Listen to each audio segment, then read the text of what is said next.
Today, Texas Congressman Ron Paul gave a talk in Manchester, New Hampshire about the economy, budget deficits, and the Constitution. The venue was St. Anselm College's New Hampshire Institute of Politics. Congressman Paul is considering a run for the presidency in 2012, and he's expected to announce his decision next month. This is just over an hour.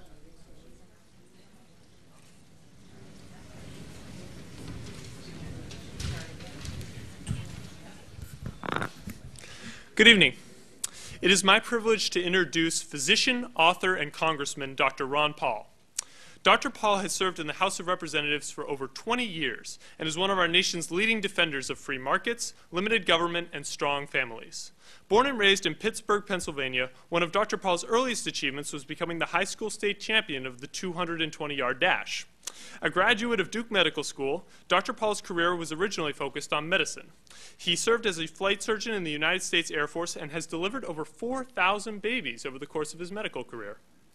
An expert on financial policy, Congressman Paul is currently serving as chairman of the Financial Services Subcommittee on Domestic Monetary Policy. From this position, he works to cut out-of-control spending, reduce taxes, and defend the Constitution. Congressman Paul has run for president in both 1988 and 2008. His 2008 campaign enjoyed heavy support from college students and has attracted both national and worldwide attention in which he raised over $35 million and was able to claim 35 delegates. In addition to his many medical and political achievements, Dr. Paul is a New York Times best-selling author of several books and will soon be releasing a new work entitled Liberty Defined. Finally, Congressman Paul is the honorary chairman of Campaign for Liberty, a national organization dedicated to promoting and defending individual rights, upholding the Constitution, protecting free markets, and promoting a strong pro-American foreign policy. And now it is my pleasure to present to you Dr. Ron Paul.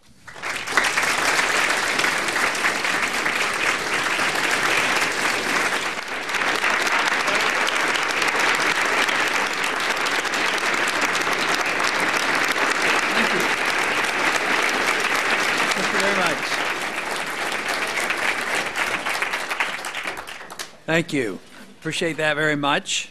A lot of enthusiasm. I like that. Before I get started, I would like to introduce a couple people with me today. My wife, Carol.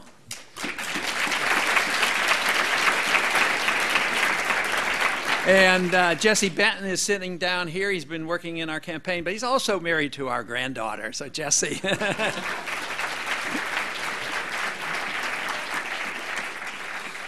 But it is real nice to be here, and it's a great place to come when people would like to hear about ideas, and I've been interested in that for a long time, and the suggested topic for tonight would be to deal with monetary policy. And I thought, well, that's an easy subject. Monetary policy is pretty interesting because it involves everything. You know, you have to deal with foreign policy if you're going to talk about monetary policy because it costs money. And every war that's ever been fought has been fought through inflation, destruction of a currency. So could it be possible that we're doing that again? And also, if you have a domestic policy of welfareism, well, that costs money too, and how do you finance it? Well, the Federal Reserve and monetary policy is very much involved. But I might just tell you for a minute how I got interested in these ideas. I wasn't much interested in politics when I was in high school or in college. I think the only time I was interested in politics in college is in 1956 is when there was a Suez Canal crisis, and I got worried I was going to get drafted. And I was so happy that Eisenhower said, no, let's leave it alone. We're not going over there. We've had enough war. And I agreed with that. So I was fortunate that I didn't get drafted for 56 and taken out of college. But just a few years later, in 1962, during the Cuban crisis, I was taken out of my medical training and put into the military. Matter of fact, that ended up with me serving in the military for 5 years. But it was during probably medical training that some of my extra time was spent studying and reading economics. It just seemed to fascinate me that there was another explanation of economic policy other than what I had been taught in college. And that was my introduction to Austrian free market economics. And I had come across a book by Hayek, And that was the road to serfdom. And that, to me, just fascinated me and encouraged me to study and read on economic policy.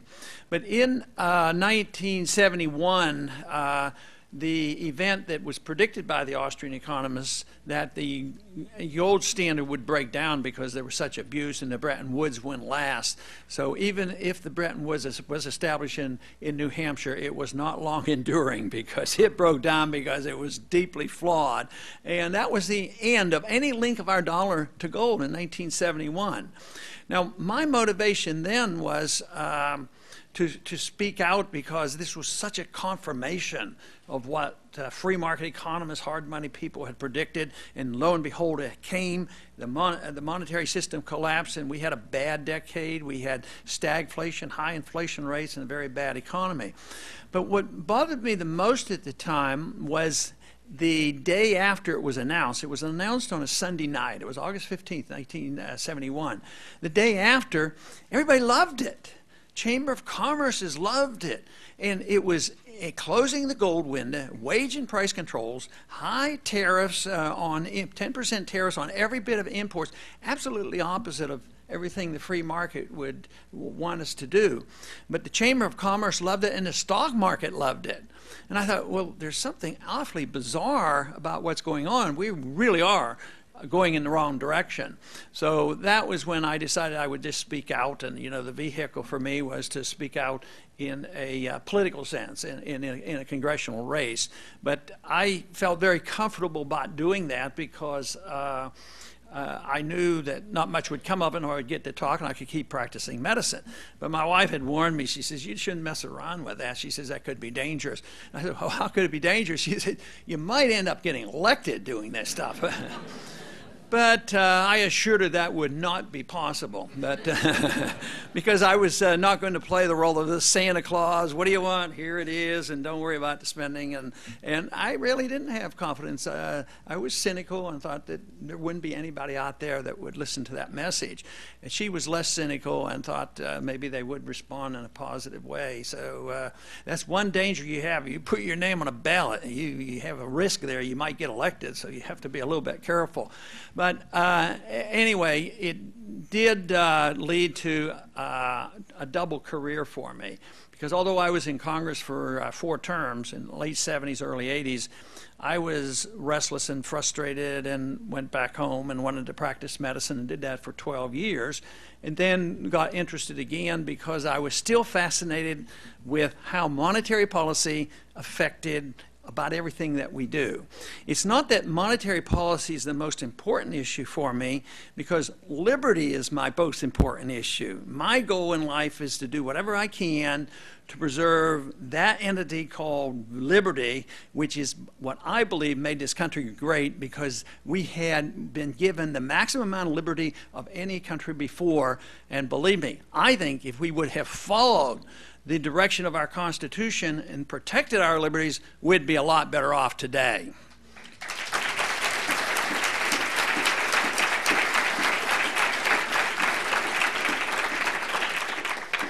But when you think about defending liberty, we can look to our Constitution. It's pretty darn good. But I've actually decided that the document itself is secondary. It's good to have a document. We should have the rule of law, and we should be very keen on following the rule of law. But we have a document called the Constitution. Everybody goes to Congress. Everybody takes the same oath. And it seems like nobody knows what they're doing. Everybody takes the same oath. And it's strange. Most of them believe they're following the Constitution. Today, with the new Congress, there's a new rule that anytime you pass a law today, anytime you introduce legislation, you have to cite the portion of the Constitution that you get the authority to do what you're doing. But it doesn't help. They cite the General Welfare Clause. Oh, we can do anything we want under the General Welfare Clause. Oh, the Interstate Commerce Clause. What have they been doing with that? The Interstate Commerce, anything you want. And then they'll cite the end of Article 1, Section 8. They list the things we're allowed to do. They don't pay a lot of attention to that, but at the end it says you can write any law necessary and proper to enforce Article 1, Section 8. But no, they dissect that out and they say, well, we're writing this law because it's necessary and proper to do so.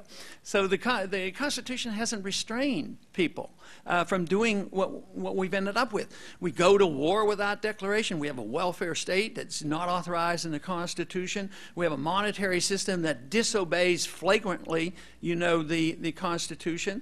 So it hasn't worked. And I think it was Adams that said that, it won't work unless you have a moral people. And if you have an immoral people who will send individuals to Washington and they're tolerated to not follow the laws, the Constitution won't do us any good.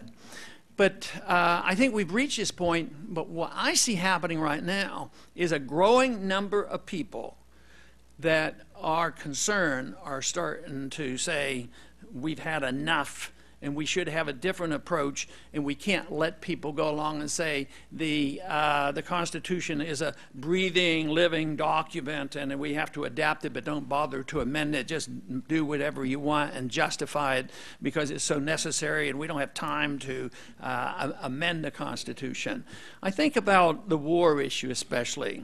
On the constitutional issue. That's something I've worked on for so many years, of saying, no, there's too many, and why are we doing this? I mean, I was aware of World War II. I was aware of the Korean War. Teachers left our school and didn't come back, and then there was the Vietnam War, and during that decade I was in the service. I didn't go to Vietnam. And Korea was undeclared, Vietnam was undeclared, and we fight wars constantly. And who starts the wars? I mean, where's the authority come from? Where's it supposed to come from? It's supposed to come from the people through their Congress, and there's supposed to be a vote for a declaration of war. And I didn't like what happened in Vietnam. I ended up being in Congress when we were getting ready to go into Iraq. And it was very important to me that I do what I could to hold the Congress accountable. So I was on the International Relations Committee, as I am now, and they were debating this resolution to give the authority to the President to do this. So I introduced a resolution to declare war in the committee. And I said that I'm not going to vote for the war, but we should, if you want to go to war, you should declare the war. Get everybody behind the war, and we'll all come together, the people behind it, and get it over with. And, of course, nobody voted for it. And they said, and the chairman of the committee at that time said that, he says, Congressman Paul, he says, you should ignore that because that part of the Constitution is an anachronism. We don't follow that anymore. And I got to thinking, well, that's about the way they look at the whole Constitution. Maybe the gold and silver legal tender provision. It's an anachronism. We don't follow, and that's for sure. So it is the lack of respect for the rule of law and sending people there that either don't understand what the Constitution is supposed to mean, or they don't have the character to follow it. And we've ended up with a mess. We've ended up with constant war and constant escalating expansion of the welfare state, and we're flat out broke. You know, the technical declaration of a country that's bankrupt was when you can't honor your commitment in money. So we were technically insolvent in August of 1971. But because there has been a tremendous amount of trust placed in us, placed in our money and our wealth and our military, people have, instead of rejecting it and demanding we go back to sound money, the world took it and converted and said the dollar, even though it's not backed by gold, we'll use it for gold instead. And people take the paper money and they put it in central banks, they use it as a reserve, and it has given us a chance to live way beyond our means. There is nothing to hold us in check. So when you're tempted to blame all those foreigners for doing stuff to us, there's a lot of responsibility right on us because we have been spending too much money. And then when we come up short, we say, print up the money, and as long as they take that counterfeit money, the better it is for us. So we have had pretty good wealth, in the last 40 years, but not in the last 10. The wealth in this country has been going down for 10 years. But even at the end of the gold standard in 71, there was still a lot of wealth created. But now the debt is so great, the same old cliches and the same old policies of getting out of a recession by spending more money, and printing more money, and the business climate picks up again. It's not working this time.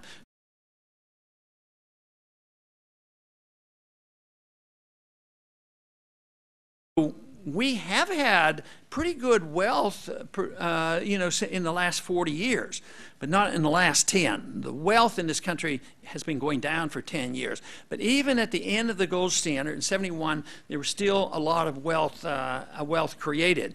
But now the debt is so great, the same old cliches and the same old policies of getting out of a recession by spending more money, and printing more money, and the business climate picks up again. It's not working this time. So we're in a different era. It's a much more serious era.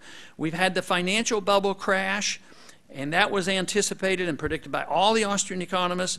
But now what we're facing is a dollar crisis, the collapse of the currency. And when that happens, it's worldwide, because everybody holds them in reserve banks.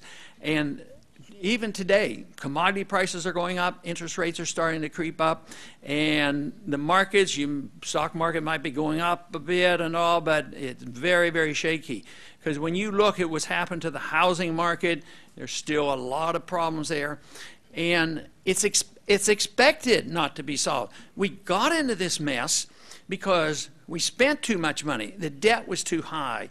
We borrowed too much money. We regulated too much. And we had the Federal Reserve monetize everything. So they finally say, yeah, this is really serious. We have to do something about this and get our house in order. So they increase the spending, increase the deficits, increase the borrowing, increase the regulations, and increase the printing of the money. And that was supposed to solve the problem. It's like a drug addict that's out of his mind with drugs. So he said, well, what you need are more drugs. And for a while, the addict or the alcoholic feels a little bit better, when they start to get withdrawal symptoms, and they feel better. But what happens is you finally kill the patient if you don't get them off the addiction. And we've been addicted to living beyond our means. Individuals can't live beyond their means. Nations get away with it for a long time. But eventually, we're called to task, and we have to live within our means, and that's what we're witnessing today. So what I see as a solution is, first, looking to our traditions, because it's not like we have to invent something new. We don't have to say, well, we've had this interventionist Keynesian economy and fiat money, and it's been an experiment for all these years. We have to have something new. Well, they've had experience off and on for centuries on this, and they've had experience with tyranny and authoritarianism for centuries. We've only had a short example of an experiment with true liberty. Not perfect, but true liberty by our Constitution that we followed created the freest and the most prosperous country in the history of the world, and we've rejected it. We have failed to defend those principles. It has created, the way I look at this is, it created so much wealth that wealth became the driving force, that the material benefits were all that we cared about. So when people come to Washington, they're there to just divvy up the loot. And you get away with that for a long time because we're so wealthy. But in doing that and ignoring the principles of sound money and limited government and property rights, by eliminating that, finally the productivity goes down, and you run out of the goods and services that you can spread around. So just passing another law because people are losing their jobs and they don't have houses, and all right, more people on food stamps, more free medical care, more free education. They just go on thinking that that's going to be the solution, and it isn't. What we have to do is restore our confidence in a free society. We have to understand what it is. We have to know that it involves most of what we knew in our traditions. The founders knew something about inflation. That's why I said only gold and silver. You cannot print money. You cannot emit bills of credit. They knew about contracts. They knew about civil liberties and personal liberties. They knew about foreign policy. He said, stay out of these entangling alliances. No adventurism. Stay at home. Defend the country. But trade with people and be friends with people. But stay out of these internal affairs of other nations. But we've totally ignored it. And now our presidents become more arrogant every time we get a new president. This particular president says about war, we don't even have to tell you about going to war. Now that we're in another war in Libya, not that we didn't have enough on our hands. You know, we had Iraq, and now we have Afghanistan. We constantly bomb Pakistan. You know, they get annoyed about that. And like we would get annoyed if they were doing it to us. So now, where are we going? We're going over into Libya and participating there. And we've already spent $1 billion in the last couple of weeks just in Libya. And we don't have any money. I mean, it's insane what's happening. Oh, yeah, we've got to protect our interests. Well, how many of you have an interest over in Libya that you need us to go over there? If you have interest in Libya and you want to protect them, maybe you ought to go over there and protect them. But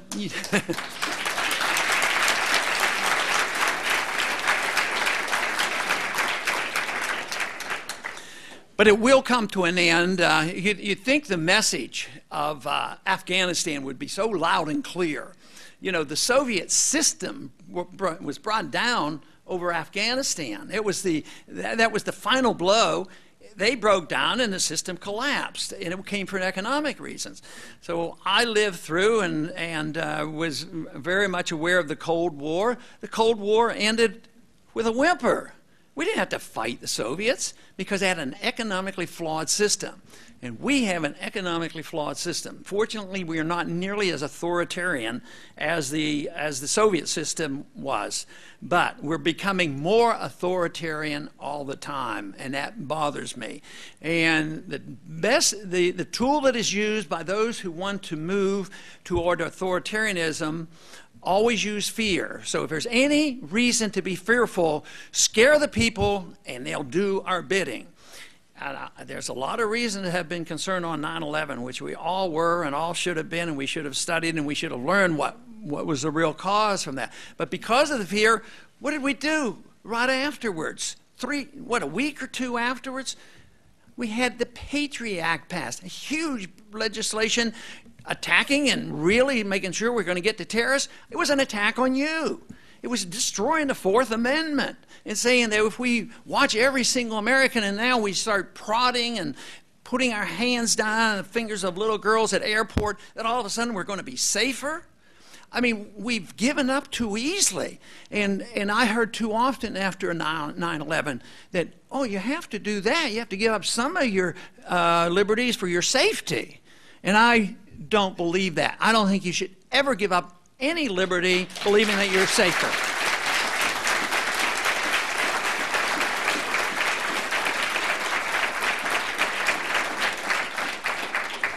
Besides, I have such confidence in a free society that I think a pretty good way for all of us to be safe is to fully understand the Second Amendment.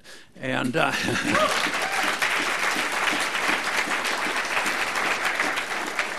but you know, the stage was set. I've said before, I probably won't go into detail, but I believe our foreign policy has a lot to do with the reason people want to come over here and kill us. They don't want to come and kill us because we're free and prosperous. But we had already lost our way because the responsibility of security on the airlines was the government already. And they said, never resist anybody, a hijacker, and pilots weren't allowed to have guns. So this setting was stayed, and you know, it was perfect for those who wanted to do what they did. But in a free society, the airlines would be treated more like a armored car that picks up the money. You know, they have guns and they have, you know, protection, and they protect the money better than they protect the people. The airlines should be responsible. Then these rules on violations and what we do for safety would be so different. It wouldn't be the government doing this thing. But once we become totally dependent on the government, all it will do is cost a lot of money, ruin our civil liberties, and not achieve anything, especially if we don't look, at our foreign policy. So obviously, on that few days after 9/11, it wasn't very easy because of the political pressure to vote against the Patriot Act. I thought it was an atrocious piece of legislation. So we are now, we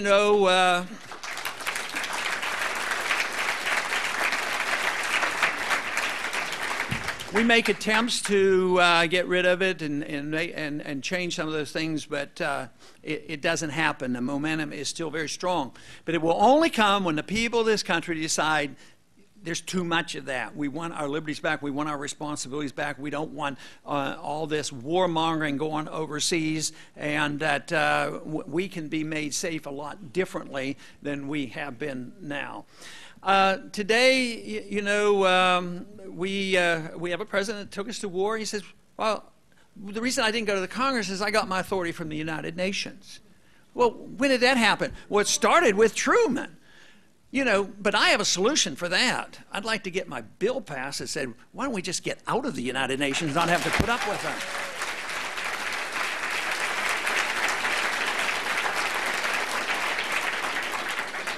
So we are dependent on internationalism in the worst sense.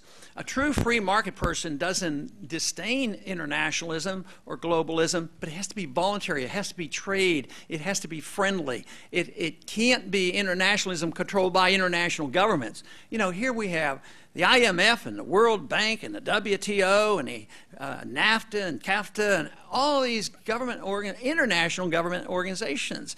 I would call all of those organizations entangling alliances that I'd just as soon stay out of all of them.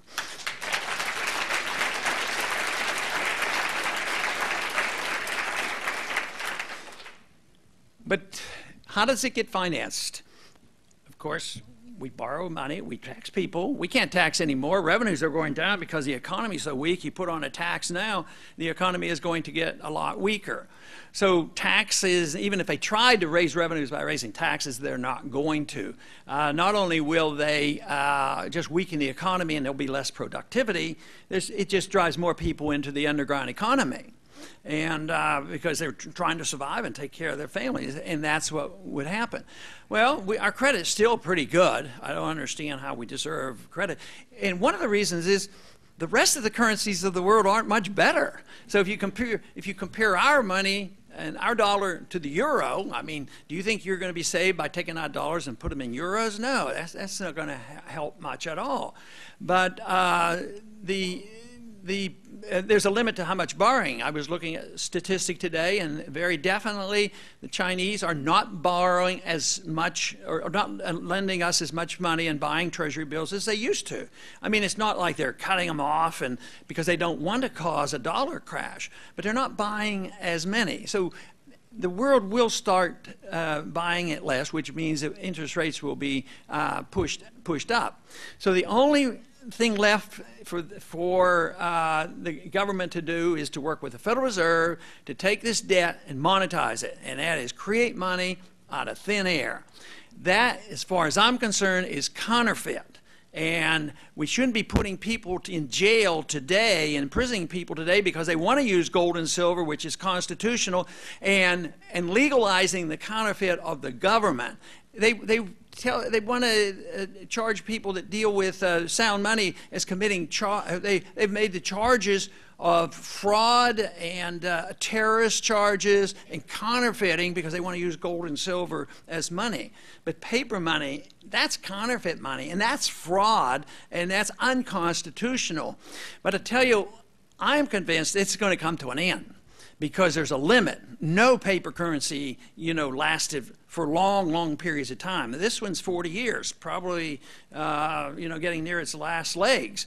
That is a major crisis when that happens, because just spending the money, you know, we were down there this week. We have two big bills, the CR and the budget. And just as a bit of information, I did not vote for the CR, continuing resolution. I did not vote for the budget because I don't think it'll do anything to solve the problem.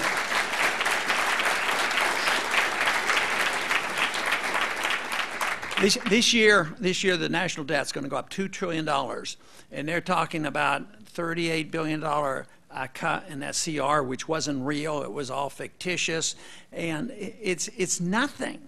That's why this will have to come to an end. We don't know exactly when. There was no way you can predict it. There was no way for us to know the day the housing bubble would burst, but we knew it was coming, and it did.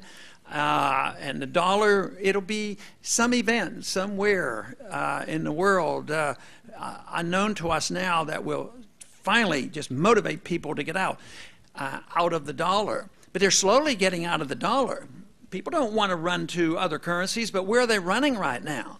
I mean, buying silver coins. A few people doing that. A few people buying gold. You know, the dollar one time was 1/20th of an ounce of gold. Now it's 1/1500th of an ounce of gold almost. I mean, it's I think at record highs right now. Not the high price of gold, record low for the value of the dollar. That is what's happening.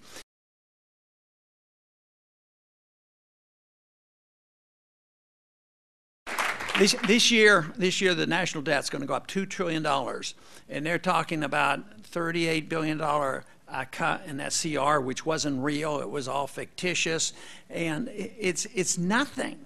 That's why this will have to come to an end. We don't know exactly when. There was no way you can predict it. There was no way for us to know the day the housing bubble would burst, but we knew it was coming, and it did. And the dollar, it'll be some event somewhere in the world unknown to us now that will finally just motivate people to get out of the dollar. But they're slowly getting out of the dollar. People don't want to run to other currencies, but where are they running right now? I mean, buying silver coins. A few people doing that. A few people buying gold. You know, the dollar one time was 1/20th of an ounce of gold. Now it's 1/1500th of an ounce of gold almost. I mean, it's I think at record highs right now. Not the high price of gold, record low for the value of the dollar. That is what's happening. So there's a limit to that. And there's pretty good evidence that there's never been a war fought without inflation, even in ancient times, because they would inflate by clipping coins or diluting the metals, and they always, undermine the value of the currency in order to fight wars. Today it's more sophisticated because they just created. We talk about printing money. They don't actually print. They print a lot, but that's not it. They just use a computer. And right now, we're starting to get some real evidence from the Fed. We've had a token victory on finding more about the Fed in the last 6 months than we have in the whole time since they've been existent. We didn't get our audit the Fed bill passed, but we got it partially passed. And I'm still working on the fact that we need a full audit of the Federal Reserve and know everything they're doing.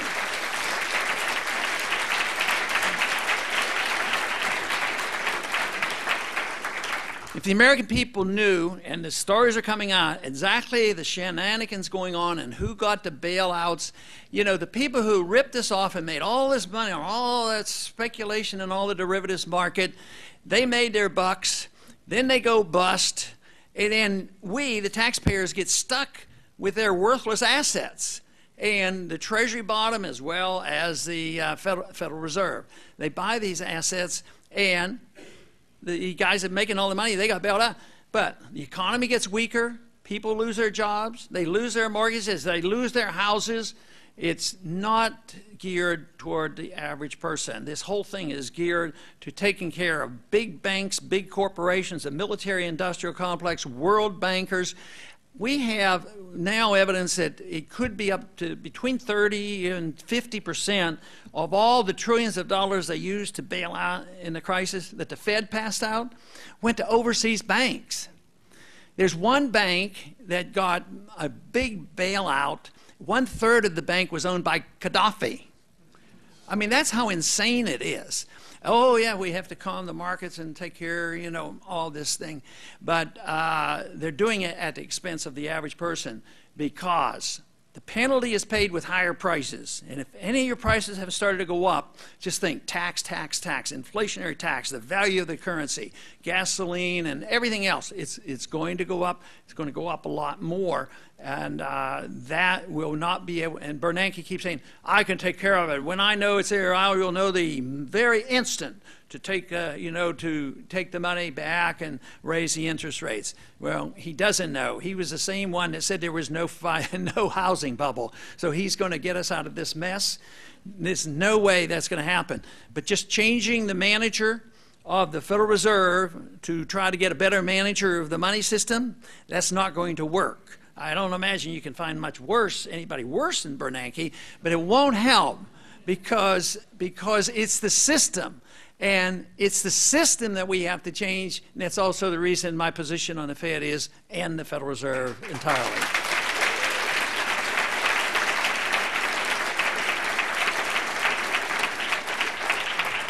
So in this freedom philosophy that I talk about and believe so strongly in, I believe it's an American tradition. I believe it's embedded in our Constitution if we did follow it.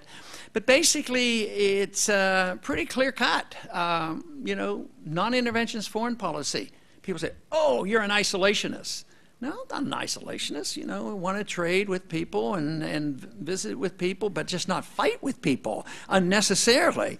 And but it would be non-intervention, and that would be one part that I think would be so important. The other, of course, is based on free markets. The free market system where transactions are voluntary, contracts are very important. You have sound money. Today, though, instead of the government protecting and enforcing our contracts, the government's always breaking our contracts. And they're imposing the rules and regulations on the contract. And how about property? They're supposed to protect the value or our private property to be ours and make our decisions. But just try to use your property. And you have to get permits, not only from your local people and your state people. You have to go to the federal government. You've got to talk to about 10 agencies down in Washington before you can even use your own land, but you get charged a lot of taxes. If you don't do it, they take away your land. So there are times I think we just pay rent for our land. I'd say we need to take our property back and say, it's our property. If we're not hurting anybody else, just leave us alone.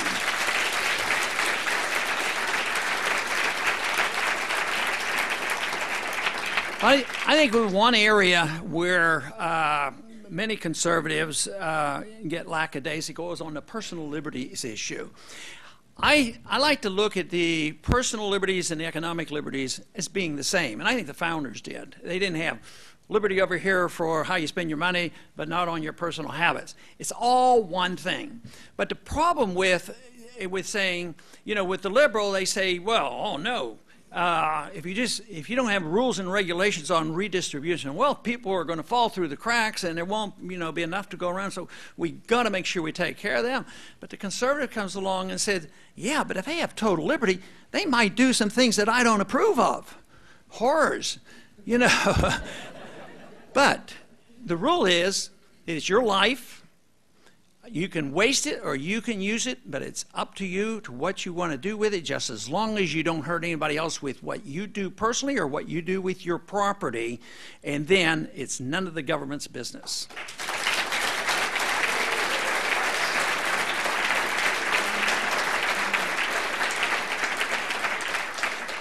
Americans are pretty good on the First Amendment.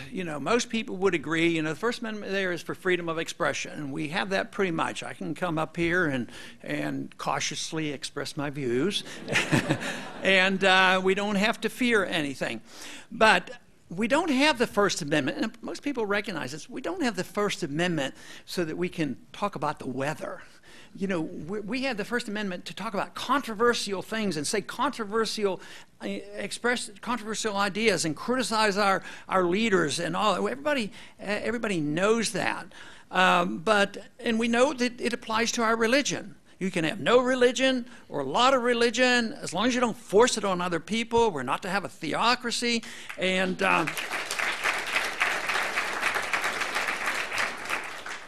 we know that we shouldn't meddle with our intellectual life. We know that the government shouldn't meddle with our religious life, and our religious life has to deal with something pretty important, like our eternity and our salvation, and we get to make our own choices what we do on that matter. But then when it comes to drinking raw milk, you have to have the government tell you whether or not you can drink raw milk. And whatnot, or what you smoke and drink and what the whole works. Anything that goes into a mouth is up for grabs at all levels of government. They think they can tell us. And I say no.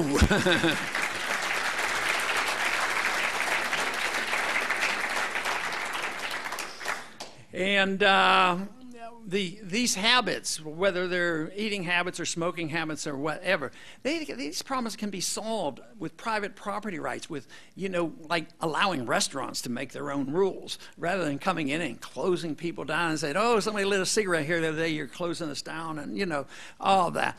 And I don't like, obviously, the cigarettes, and I don't like the drugs or anything. But I'll tell you what, as bad as I don't like those drugs, I really don't like the drug war. I think it's much more dangerous. A lot more people have died in the drug wars than they die from the drugs. Matter of fact, more people die from prescription drugs than they do from the illegal drugs. So they're not doing very much good by having the drugs legalized either. But we have a tremendous task ahead of us, and we don't have the same attitude that we had when they wanted to make alcohol illegal. You know, they thought, that's pretty good. They worked for 50, 60, 70 years to get the country to agree that alcohol was bad stuff. And I agree with them. Alcohol is bad. So they come along and they say, well, we're going to prohibit it because we're going to stop people from practicing these bad habits, and they have bad consequences. But what did they do? They amended the Constitution. Can you imagine anybody today suggesting we have to amend the Constitution to run the drug war? Drug war was started in the modern day drug war was started basically in the early 70s. And they have spent hundreds of billions of dollars on the drug war. We have more prisoners than anybody else in the world, and we have a lot of people who were put into these prisons. They were non-violent, and they come out very violent. So I say that it's time we allow people to make their own choices and suffer their own consequences. If they make bad choices, they can't come crawling to the government.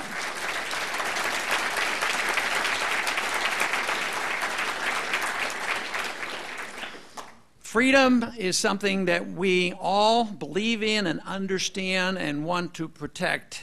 Freedom was tested best in this country, better than any other country in the world. And yet, today, it's slipping away. It's an early experiment. Most of history has been run by tyrants. Most people in Washington are authoritarians. Either in one area, some area, they're authoritarians. And they want to tell other people what to do, and they don't think their job is but one thing, and that is the protection of liberty. That is what we should be doing.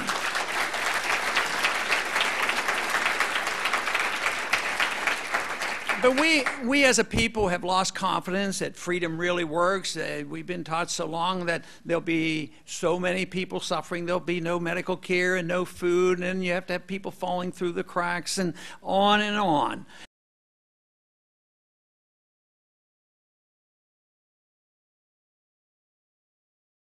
And they want to tell other people what to do, and they don't think their job is but one thing, and that is the protection of liberty. That is what we should be doing.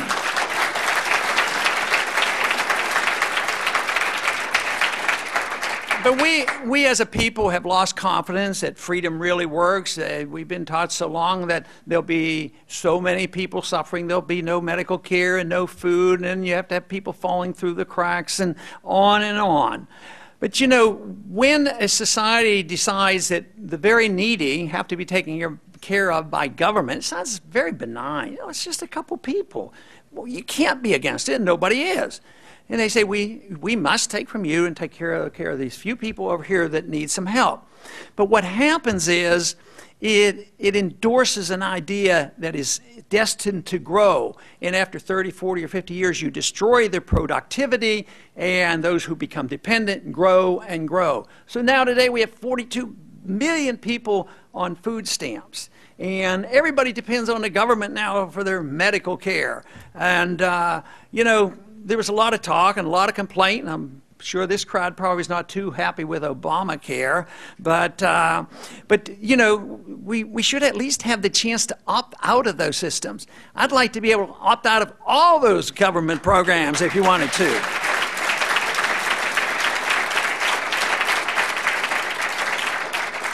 The other thing that I tell a lot of people, and especially the young people, if they get worried that this sounds too radical and they hear the story, well, in order to solve this problem, you're not realistic. You got to be realistic, and you got to be willing and get up online. Everybody has to sacrifice, and I just don't think that's necessary, because if you got your freedom back and you didn't have to pay taxes and the government was out of your life, why would that be a sacrifice? It's the people who are receiving from government, the people who are receiving the bailouts, the military-industrial complex, all the foreign expenditures, they're the ones who have had to sacrifice. But I don't think the average person would have to sacrifice anything in order to get by. But, you know, today, I think we're seeing some changes, very positive changes. I think people are starting to recognize that we have a mess. I think people are starting to talk about the Federal Reserve, and they're talking about these endless wars. They're sick and tired of reading in the news about us participating in torture and now assassination of American citizens. That's actually been said to be legal by this president. People are hearing this, and they're getting tired of it. They're getting tired of the economy. But I believe there's a new generation coming alive right now that believes differently, and that we're moving into a very positive era. We're moving into an era that we're going to reject the government nanny state where they're going to take care of us, because they're not going to be able to. Even those who have been receiving from the government are starting to realize, you know, there's an end to this. What's going to happen? Because they're looking at these debts. You can't have $2 trillion debt increase every year. And once you see prices going up and interest rates going up, that's going to be a huge tax. So people are knowing about it. And I am very pleased when I come to the universities, and I go whenever I get a chance, because the changes will come from the universities. The changes will come when you change ideas. The politicians, you cannot depend on the politicians in Washington to solve your problems. You have to do it in an intellectual climate. We have to repeal Keynesianism. That's what we have to do.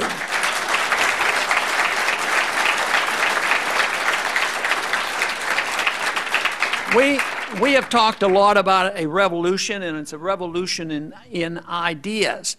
And when a true revolution comes, it is intellectual. It invades the universities, it invades the media, it invades the culture. Then it eventually invades, you know, the political system. But it won't be a partisan thing. If you say it's only the Republicans that we have in Congress today, they're going to solve our problems, that's not going to happen. It's going to have to be a revolution in ideas, and the ideas will be the ideas of liberty. And that means that for this to work, you have to build coalitions, not compromising anything, but building coalitions, because there are people all across the political spectrum. Some believe in civil liberties, some believe against, you know, they oppose the foreign intervention, other believes in the market. You need to bring all these people together and say, this is one entity. It's liberty. It is liberty that we have to defend, because the whole purpose, from my personal viewpoint, for liberty is for us personally to work for excellence and virtue. That should be a goal in life. That's my goal in life. But it's best done in a free society, and that means that liberty is the goal.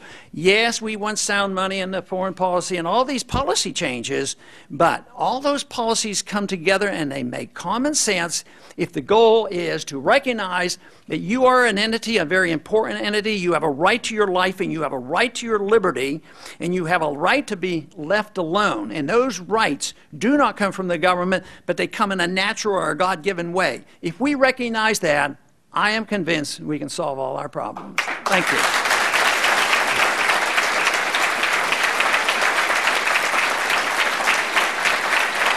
Thank you.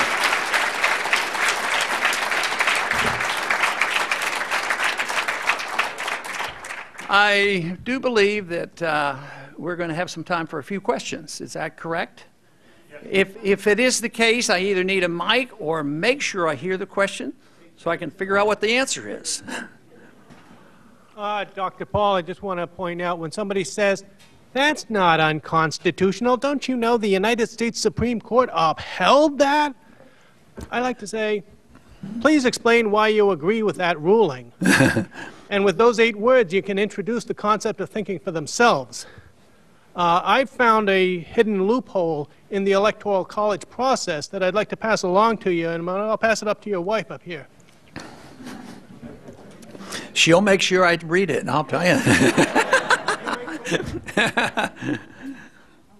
Okay, question over here. Yeah, Dr. Paul.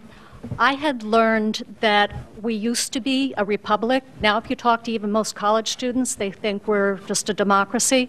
So number one, I think we need more education on what we should be. But my question to you is, how do you think we could get back to making the federal government smaller like it was intended to be and get the states back their sovereignty? She asked, how do we get this job done, and how do we work back to smaller and limited government, and also emphasize the fact that we aren't a democracy, but we are a republic. Of course, when we have the people understanding those terms in our history and the Constitution, then we get rid of about 80% of everything the federal government's doing, and we'd all be safer and happier. But I think your point about democracy is so important because all the presidents use it. It's used so carelessly. I mean, we have democratic elections, but that doesn't make us a democracy. Democracy is a dictatorship of the majority, and that is an abuse of all minority rights. But even the democratic process, if you just bend a little bit on the definition of democracy, you know, what was one of the major excuses for going over into Iraq? To spread American democracy. We got to teach them how to be good Democrats. Oh, and by the way, one of the first things that they got the rebels in Libya to set up, I mean, they were only in business a week or two, they had them set up a central bank. But no, we go overseas. We kill a lot of people over there. A lot of our people get killed, and we're going to impose on them, you know, this neo-Jacobinism idea that we're going to force you to be good people. At the same time, even the democratic process here is very weak in this country, because if any of you have ever come to the conclusion that there's not a whole lot of difference on the results of whether you have a Republican or Democrat, then you say, well, where's the alternative? Well, you hardly have one. Oh, yeah, it's legal. You can go out and start a Libertarian Party or Conservative Party. Yeah, but can you get on ballots easily? Can you get into the debates? Can you get the recognition? No, it's all shunned. So we die to spread democracy overseas, where I think we could learn a lot about taking care of our own business at home first.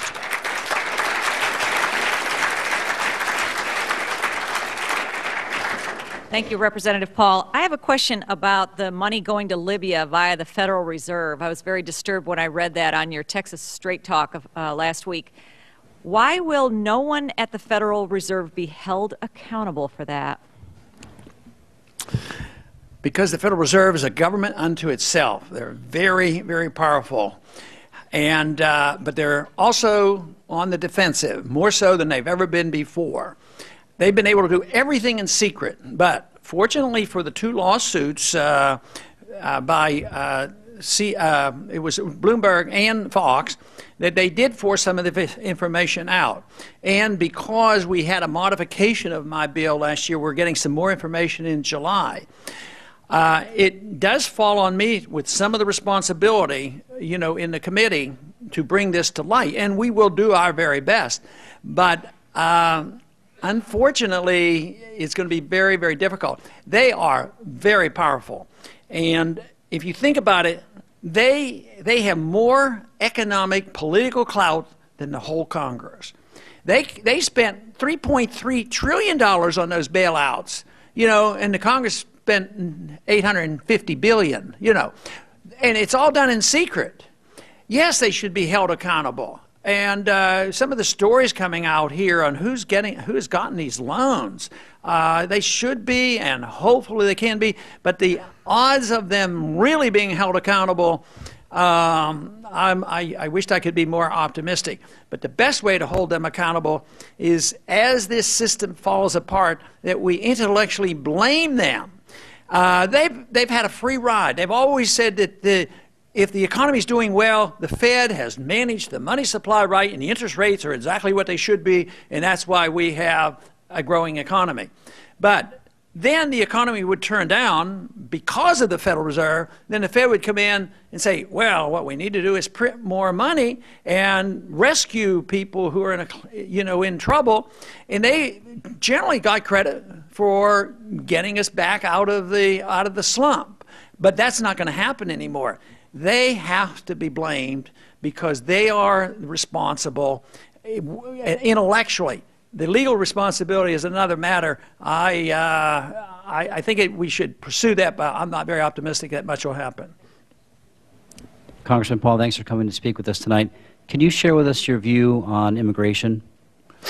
I can. I do have a little book coming out, and it's called Liberty to be Defined, and I spend a lot of time on immigration, trying to work it out. And it's really not one of the easiest subjects to deal with, because you have, and I start off with saying there are two extremes. You have an extreme libertarian view that said there should be no borders and people can come and go wherever they want. And then there's the other viewpoint that you should have barbed wire fences and guns and soldiers, and you shoot them. Shoot anybody that's coming over. And I don't accept either one of those. Matter of fact, I think, just to answer the pure libertarian approach, if we truly had a libertarian society and all the property was owned by private individuals, it could end up to be a pretty closed society. The property owner would have to give permission to that individual coming in. But that's not where we are today, and it's not going to happen. But where we are today is we have a lot of illegal immigrants in this country. I have proposed legislation, and my position is that they should not qualify for welfare. They shouldn't get...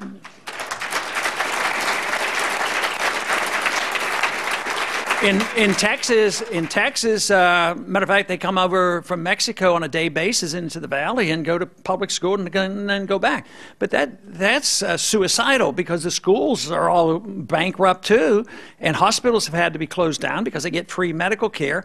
Our welfare, and I work in economics, the welfare state encourages a lot of our people not to work.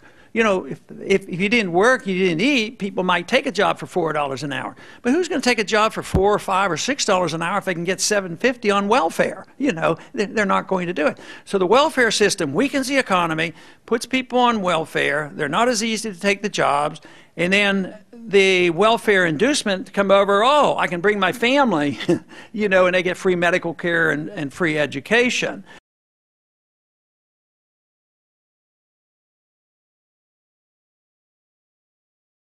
I'm also convinced that if you had a free market economy and sound money, it would be thriving. We would be looking for immigrants. We would need them and want them, because you would need workers, and it wouldn't be a burden at all. Under today's circumstances, many times we scapegoat and say, well, it's those Mexicans coming from over here, and they're causing all our problems. As far as what I would do with how many, 12, 15, nobody knows how many illegal immigrants are in this country. Well, I don't believe in giving them, amnesty and giving them citizenship. But at the same time, it's, you're not, no matter how strongly you feel about it, you're not going to round up 15 million people and send them someplace, because I've seen examples. A lot of them have lived all their life here and they're still illegal, and they're in families that are partially legal. So that is not going to work. But I would not give them citizenship. Matter of fact, I think people coming over and they get the citizenship, and you have to work out a transition. This is just a suggestion. If you and I had to wait 18 years before we could vote, maybe they ought to wait till 18 years before they can vote. But there's a big motive, you know, for political reasons, to bring the immigrants in and legalize them, to get them voting in a certain direction. And I don't think that's right either. But believe me, liberty would solve this problem, because people wouldn't be as concerned if the economy was thriving and they were looking for workers. But that's a brief outline. Who is next? Here. Welcome to New Hampshire. Spring's finally here, so hopefully the weather's good for you. I've been reading a lot of legislation for the past few years, and have to say that 4 words in every bill that I have read just make me scratch my head. You look worried. Everybody should be worried. And for other purposes. I applaud you and thank you. I know that our previous representative from the 1st District didn't agree with you. Nobody else did in Congress. You had obviously read the bill on Haiti that established a permanent military base. I thought that was an exception. Every other bill I've seen, it says for and for other purposes. How can we get that out of legislation moving forward so that bills are for what they're stated for? Well, I have to look at the particular bill when they do that, but you're right. It's open-ended, and unfortunately, that's the way they like things. But it's just a matter of the individuals. You know, you trying to educate your congressman, and you running for Congress, and making sure you don't do it, and things like that. Thank you. Okay. My next? Yeah. I'm wondering about the fact that the Federal Reserve Board sets the interest rates 4 times a year, something like that? No, Oh. more often. More often. And you said earlier that interest rates will rise. How can they rise if the Federal Reserve has set them? Okay, interest rates.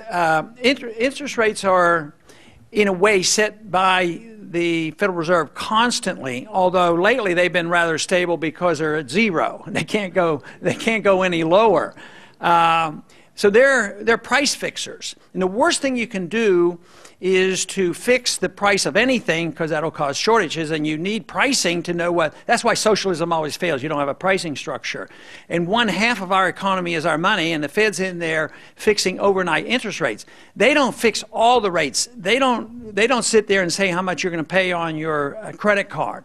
So it's for the big guys who get the deals. Low interest rates. Matter of fact, since the crisis has been over, the Fed gives free money to the banks. The banks go and they buy treasury bills. They make 2 or 3%, and all of a sudden they're making a lot of money. The economy doesn't grow. They're not making loans, and they say, "Oh, we're paying back all our loans already." But no, they fix. They take this authority that they can fix overnight rates. That means how the banks have to maintain their reserves, and what they can borrow, and how much they have to pay if they go to the discount window. So that has a lot of influence. But the main flaw is that they engender lower interest rates than the market, and that is why the businessman does the wrong thing and the investor does the wrong thing, and that's why you had a financial bubble. But they don't have a set time, like every 4 times a year they sit down and do the interest rates. They might, you know, there are certain times when it used to be every month they would change it, the interest rates. But that's one of the principles of a free market. You shouldn't do that. It helps the banks, but what if you're a saver? What if you're a little skittish about all this and you put your money in a savings account and you're elderly and you protect your savings and you don't want to invest in stocks? You get what, 2% or 1%? You know, at the same time, if you had market interest rates, see, when the interest rates are, you know, if the person is saving, that will adjust the interest rates.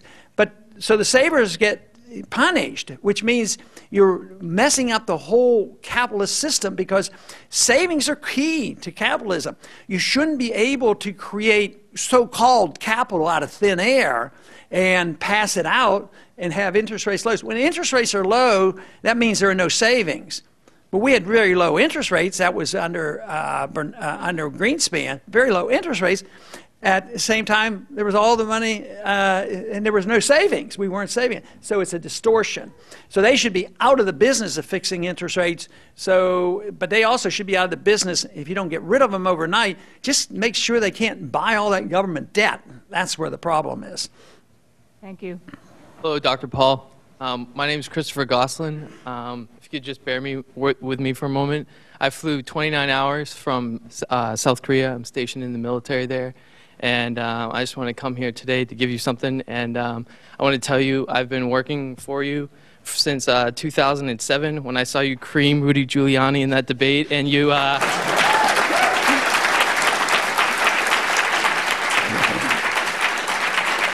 And I read some of those books that you put on a summer reading list, and I like that. I hope you got some of them. But I came here today, and like I said, I've been campaigning for you. Even though you're not in the Oval Office, we all think that you should be. And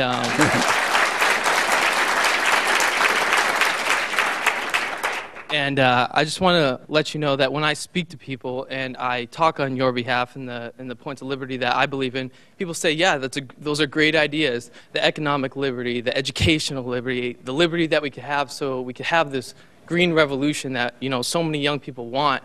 But they say those things aren't tangible. They aren't here. How do we bring them about?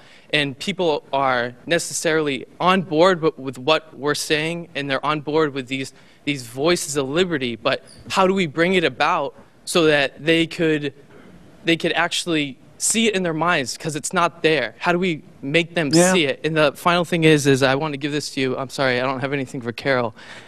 Are you here to announce today that you're going to run for president?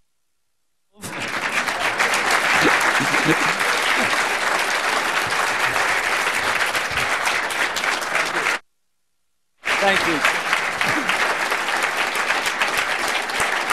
You know, that's really the bottom line. If the ideas are good and we accept them, what do we do about it? And a lot of young people will come, exactly what should I do tomorrow? Should I run for Congress? Should I do this or this? And, you know, the answer is do whatever you want. You know, do what you have to do. Do what you know how to do. You obviously are already doing something. You know, everybody does something. By doing nothing, you're doing something, and that's probably wrong. But let me tell you, if you made it to this lecture here and you generally agree with it, and if it's new to you, your life should be different. But your life should be different anyway if you accept these views, because you're in a unique category, because most people never care. You know, a lot of them vote, but they might not care until, you know, a week or two before the election or something.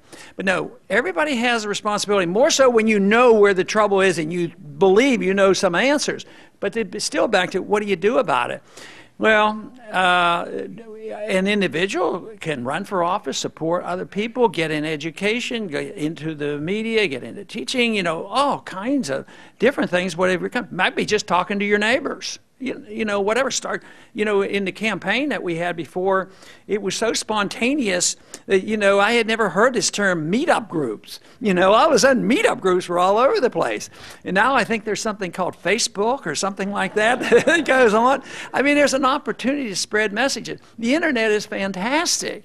And it's so much more than when I was in college and in the early years in politics, that you couldn't spread this message. But the energy from young people, I think, is just fantastic. So, but the particular job it's going to be difficult. But the one thing I like to work on in Washington, because I don't believe, you know, that legislatively we're all of a sudden going to see this change. I'm not going to get the law passed that says we're going to abolish the Fed. The Fed's going to abolish itself when it, you know, self-destructs. But what I always work on, and we could do this in education, medicine, and in money, and that is keep the right to opt out.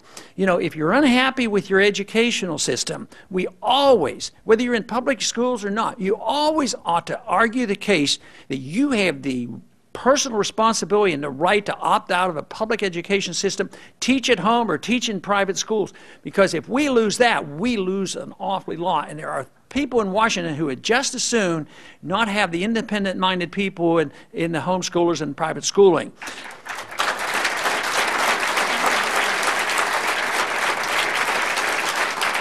In medicine, you know, they give us Obamacare and people say, well, we'd like to opt out. If we could just be able to opt out. But, you know, there was a big fuss of opting out of Obamacare, but can you really opt out of Medicare? I mean, people are driven in the... I remember when my dad became 65 and he was annoyed because it sort of pressures you into it. It's very hard to be self-reliant with these laws, but they also always should protect our chance to do something else on our own and assume responsibility. So in medicine, it should be the medical savings account. Deduct everything you spend on medicine, take it off your taxes, and you take care of yourself and not depend on the government. In the money issue, I work, and I have bills in, and we're going to have things going on in the subcommittee about competition in currencies. Just legalize your right to use currencies, gold and silver. Which means in order to legalize another gold and silver, you shouldn't ever have to pay sales taxes on buying your money, and you shouldn't have to pay capital gains tax in case your money goes up in value, and then you could use your money as a currency. We should legalize freedom. Okay, one more question, I believe. I love your idea of liberty, Dr. Paul, but I was wondering with the non-interventionist policy, how should the U.S. react to egregious human rights abuses?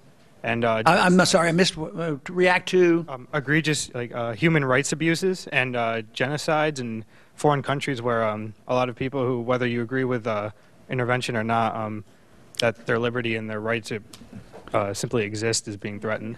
Yes, and obviously those things go on, but our government, you know, like Rwanda, things were going on and we totally ignored it. And I wouldn't have advocated taxing you or sending you over there to solve that problem. So, no, our government, I would say, should stay out of it. But calling attention to it, and Americans have been very generous in trying to help people who have had problems. But to use force and violence to tax and to force people in this country to go over there and try to work out these problems, I don't believe we have the moral and legal right to do it. I don't think it generally works, because even when you have a humanitarian instinct and our government sends food to these countries, usually you're just giving, you know, the factions a weapon because they use it against each other. All foreign aid, for whatever reason, whether humanitarian or not, I think it represents nothing more than taking money from poor people in this country and giving it to the rich people in those poor countries who happen to be the dictators.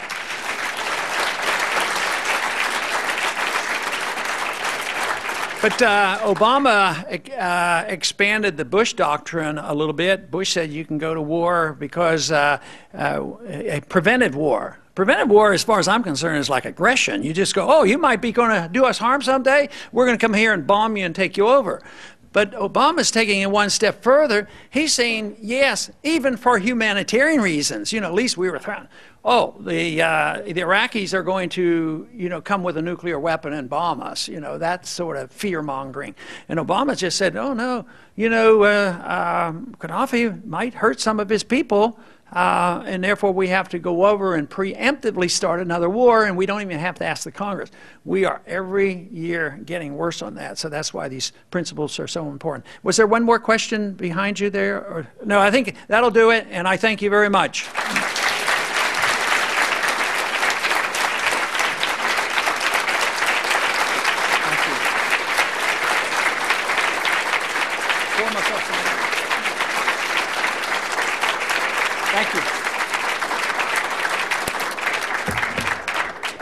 College and the New Hampshire Institute of Politics, please take this small token of our appreciation. Wonderful. Thank you very much.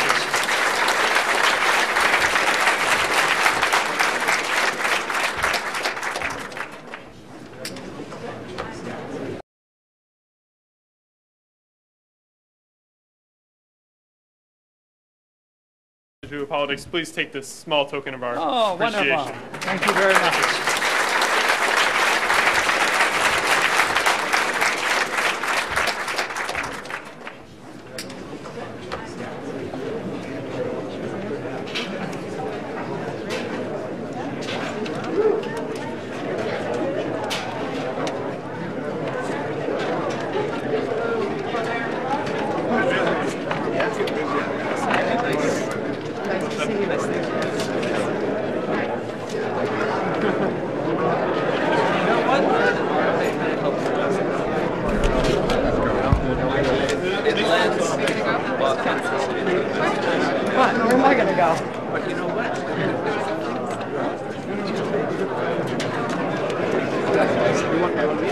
No, I already know it. Oh, okay. Yeah. Thank you, though. He'd rather play. There you go. Here? That's fine, yes, sir. Thank you very much. I hope you're back. Okay, there you go. Thank you, sir. You sign it? Yep. Okay. I have a pen. There you go. Thank you very much. You're welcome. Hello. Hello. Some of them go through and we use them on certain books. Okay. It bleeds through. I'll let you. There you go. Thank you so much. You're welcome. Thank you for coming, Dr. Sign. Paul. Is that where you want to sign? Right Yeah, here? that's fine. Yeah, thank you. I just read Creature of Jekyll Island. So Oh, did you? Yeah. That's good. Wonderful. Hi. Look forward to your next book. Thank you. Thank you very much. Okay. Will you sign both these for my son? We're both big fans.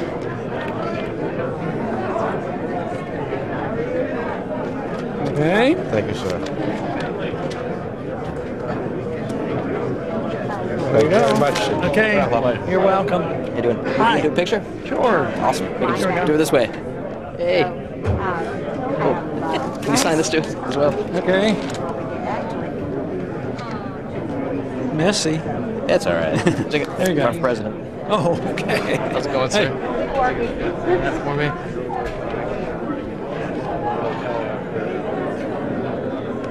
Do you mind taking a picture? Okay, here we Thanks. go.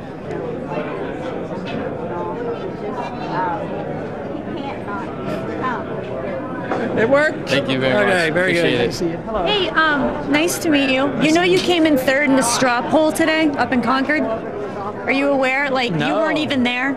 I wasn't even there. Tim Pawlenty and Herman Cain came in first and second, and they were both there to speak. And I came in third. And you came in third and you weren't. Well, I better so been fourth. imagine if you would have been there to speak. Who was the mystery candidate? Who was the mystery candidate? Did you have a mystery candidate? Is that the Tea Party? No, there was no, not that I know of, but I'm just telling you. Was this a tax group?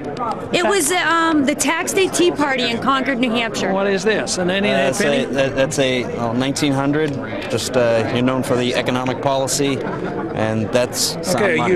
you want me to have this? Yes. Okay, thank you. Thank you, sir.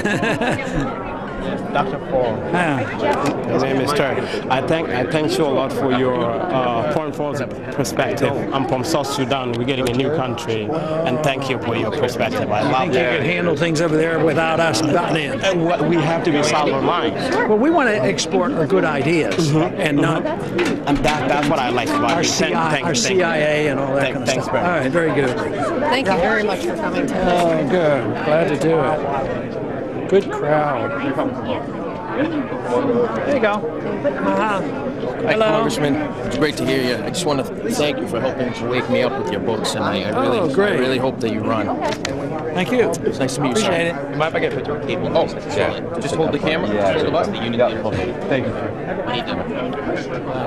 2 minutes. Okay. Would you mind? 2 minutes. Thank you.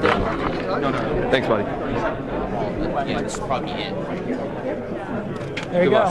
We gotta go see the. That's right. Could you? We gotta go? Yeah. Could you sign? Oh, sorry about That's that. okay. I was hoping you could sign front and back on the two different cards. Is that all right? Thank you. So can you confirm that? I'm sorry. Could you confirm that the Fed actually gave away $220 million to two of the Goldman Sachs wives? I believe that Now, article. how do they Matter of get fact, I'm going to have a meeting with him. And they wrote talked that. about how they could make all the money and they could keep it, but if they lost money, the Fed would pick up 90% of it? Would you consider that pretty corrupt? Yeah, kind of. Thank you. Keep going. It's an I think maybe you outrage. gotta sign for the kids. What? Dr. Paul, do you think, on the coalition idea, do you think there's any chance when you do announce that you will team up with Dennis Kucinich in any way to bring the left and the right together and stop this I think ridiculous we do divide? that in the Congress. The political system doesn't lend itself. You'd have to start a new party or Yeah, something. you'd have to run outside the party that's system. what I was saying. It's so difficult. You can You have so much support to be a against Ross Trump. Perot and have a $1 billion. No, you can collect it in hundreds. Hello. Thank you, sir. Until 2 years ago, fought until his last breath against communism, socialism. Where? Bilderberg Trilateral Commission. My father in New Hampshire, Phil Meyer. So I thank you for taking the same stand. Very good. See everybody. Really enjoyed your talk. Really enjoyed it. Thank you. I enjoyed your thing on the abolishment of the Fed. I said the abolishment of the Fed. When's the new book coming out? I think it's the 6th. 19. Yeah. How many people you know more than I do? Can we get a picture? I tried to get it, that's why. Oh, okay. I told you, 19. I knew it was. I wasn't sure if I should just walk right up to the stage, but I'm the one with the website, ronpaulquotes.com, the one with the concordance on you. And I also have the domain name, ronpaul-2012.com. In case you need it, you contact me. I don't know if you want the hyphenated. I haven't thought much about all that. Somebody else is going to worry about that for me.